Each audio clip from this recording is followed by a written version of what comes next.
Very nice, Lester. Here we celebrate pop culture and overall talented young people. Suddu is a beautiful textile that can be revitalized and used in our day-to-day life.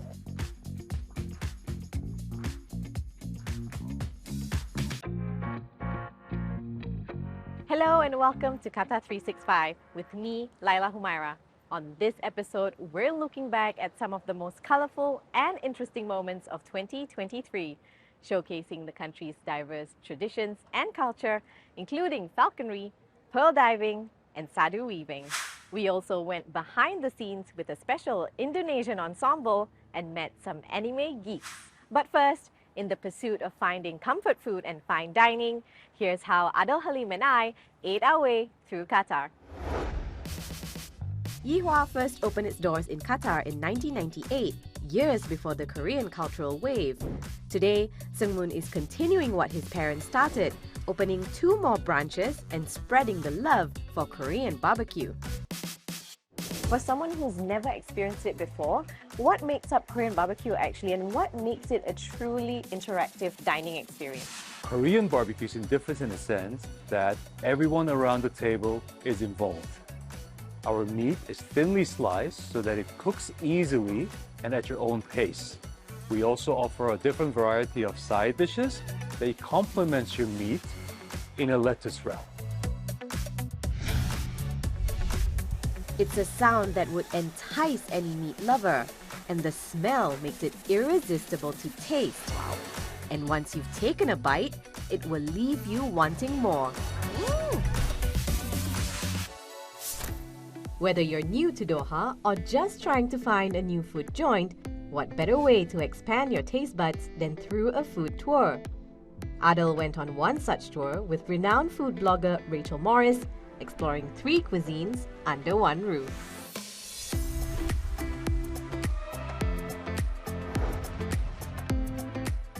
We've now come to the vibrant Bin Mahmood area to try not 1, 2, but 3 different Asian cuisines: Thai, Burmese, and Vietnamese. Let's dig in, Rachel. Get into it. I've never tried Burmese food proper, and I'm a convert, I've got to say. One of my favourite dishes on their menu is what's called a Burmese spaghetti, and it's like, really hits all my notes. It's like sweet, savoury, crunchy, it's got pickles in it, it's very cool. The Burmese is new here. People get excited to have to try the new things in Doha. Tuk Tuk Saigon opened its doors during the World Cup. With football fans from all over the globe descending upon Qatar, food offerings also became significantly more international.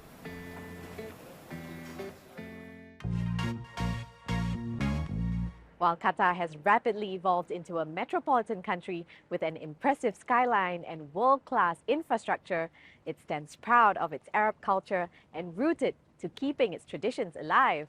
We took to the skies with some agile falcons and met the woman passing on an ancient art. And to learn more about Qatar's pearling past, Charlotte Dubinsky jumped on a boat and ventured into the country's turquoise waters.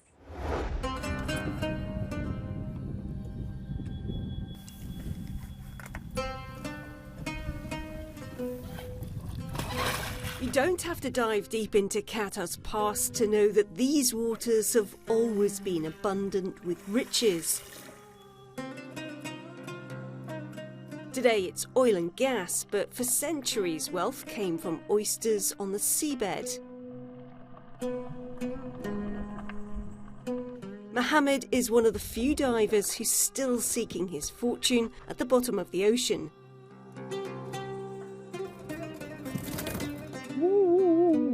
It's very nice, Lester. An incredible haul for Mohammed because natural pearls are incredibly difficult to find. Those smaller beads are perhaps more common, but to find an oyster with a large natural pearl inside, it's more like 1 in every 10,000. That gives you a sense, an idea as to why they're so expensive and for many so desirable. But for Mohammed, this isn't about making a wage. Natural pearl diving is a calling, a link to his past. This is part of us. This is our culture. That's what our grandfather was doing for a living. From one ancient skill to another, the art of sadu weaving is becoming increasingly rare. but I met two women from different generations joining hands to keep Sadu alive. بداياتي كانت من الطبيعة اللي عشتها. أنا شفت الوالدة تشتغل السدو والجدة ونسوان الحي، فأنا أخذت منهم الموروث هذا. The ancient style of Sadu weaving is so rare that it was inscribed in UNESCO's Intangible Cultural Heritage List in 2020 as an art form that needs urgent safeguarding. So efforts to empower and support these Sadu weavers have stepped up to protect the art from being lost forever. In a race against time, Caravan Earth Foundation set up a creative residency program with Qatar's Hinat Salma Farm. Joining forces helped widen the search to find as many Sadu weavers as possible. Sadu is a beautiful textile that can be revitalized and used in our day-to-day life. This is why we have a team of people who work with product development, but always sticking to the principles and values of that textile and what it means and what it symbolizes. And it's through weaving these threads of old and new ideas together that the Caravan Earth Foundation hopes will make the art of Sadu last through the test of time. One local tradition that's set to keep flying high is falconry. Many consider the popular pastime a sport that even includes a beauty contest. Adil met a number of falconers determined to pass on the tradition to the next generation.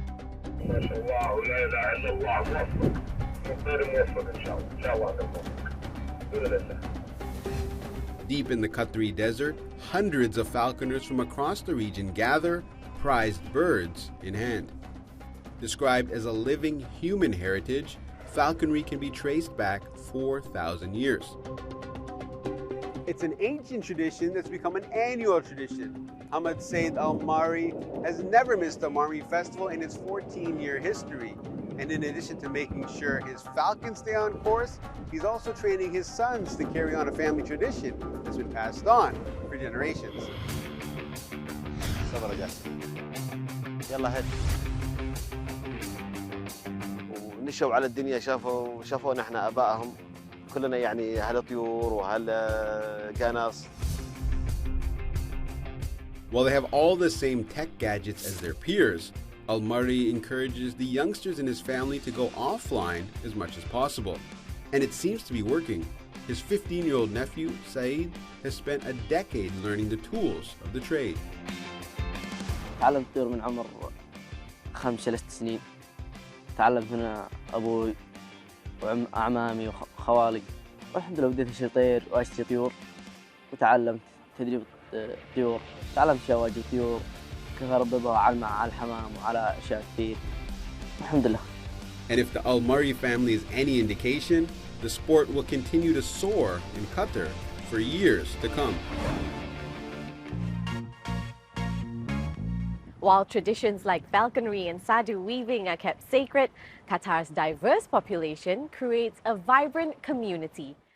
The Years of Culture initiative by Qatar Museums aims to bridge and embrace differences between countries.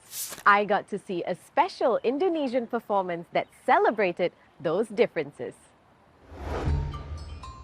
Backstage at the Qatar Opera House, these actors and actresses are getting ready for a big night.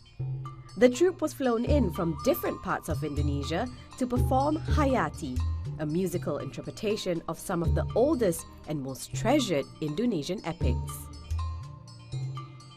It's a story about life, tree of life, balance of life.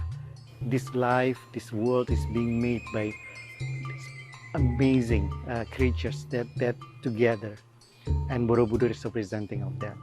The costumes for Hayati were specially put together by one of Indonesia's acclaimed fashion designers, Era Sukamto.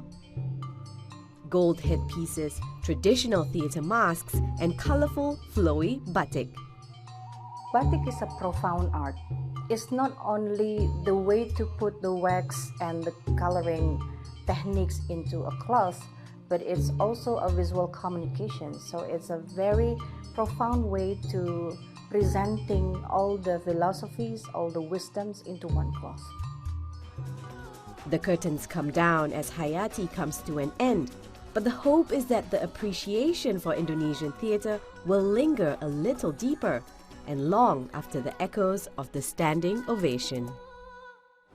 Qatar is clearly committed to strengthening cultural exchanges with other countries, but it also provides platforms and spaces for unique subcultures to find a place in the community.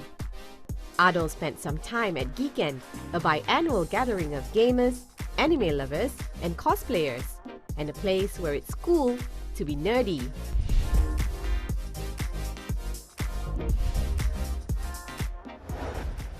Last year, Simran Kadam came to Geekend as a fan. This year, she's back to cosplay as Kamisato Ayaka, a Japanese video game character. I wanted people to see a character that they love and like take photos with me and, you know, just have something to look back on. I really love entertaining people. Geekend is a safe space to geek out and embrace your inner nerd. Organizers hope it's also a place to be engaged and inspired, where visitors can comfortably celebrate all things nerdy without judgment. Here we celebrate pop culture, we celebrate people who want to showcase their love for anime, for video games, for board games, and overall talented young people.